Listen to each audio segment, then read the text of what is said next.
কিছু ব্যাপার আছে যেগুলোতে রোজা ভাঙে না, সংশয় তৈরি হয়, কনফিউশন তৈরি হয় যে আসলে কি রোজাটা ভাঙলো কিনা। সেগুলো কি?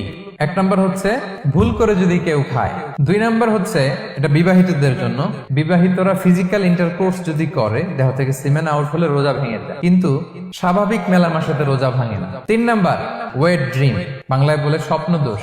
ঘুমের মধ্যে এমন কিছু দেখলেন ফলে আপনার সিমেন আউট হলো, আপনার রোজা ভাঙবে না, শুধু আপনি ঘুম থেকে উঠে ফরজ গোসলটা করে নিলেই হবে। চার নাম্বার হচ্ছে ব্লাড টেস্ট, ব্লাড টেস্ট করলে রোজা ভাঙে না। পাঁচ নাম্বার হচ্ছে অনিচ্ছাকৃত বমি। ছয় নম্বরে নোজ ব্লিডিং, নাক দিয়ে রক্ত ঝরলে মানুষের রোজা ভাঙে, আনলেস যদি অনেক বেশি অ্যামাউন্টের হয়, আপনি ক্লান্ত হয়ে পড়েন, তখন তো আপনি রোজা ভাঙতে পারেন। সাত নাম্বার রোজা রেখে দাঁত ফেলতে পারবো কিনা, দাঁত ফেললে যে রক্ত বেরোয় এতে রোজা ভাঙে না। আট নাম্বারটা হচ্ছে ইনজেকশন, রোজা রেখে ইনজেকশন দেওয়া যাবে কিনা। কিছু কিছু ইনজেকশন দেওয়া যাবে, কিছু কিছু দেওয়া যাবে না। কোনগুলো দেওয়া যাবে না?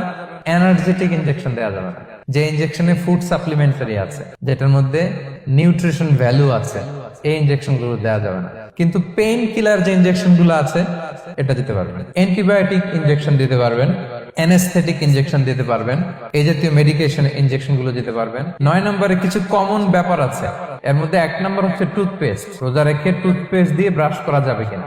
যাবে, কিন্তু না করাই ভালো। আই ড্রপ দেয়া যাবে। এরপরে ডায়াবেটিক পেশেন্ট যারা আছে তারা ইনসুলিন দিতে পারবেন, এত রোজা ভাঙে না।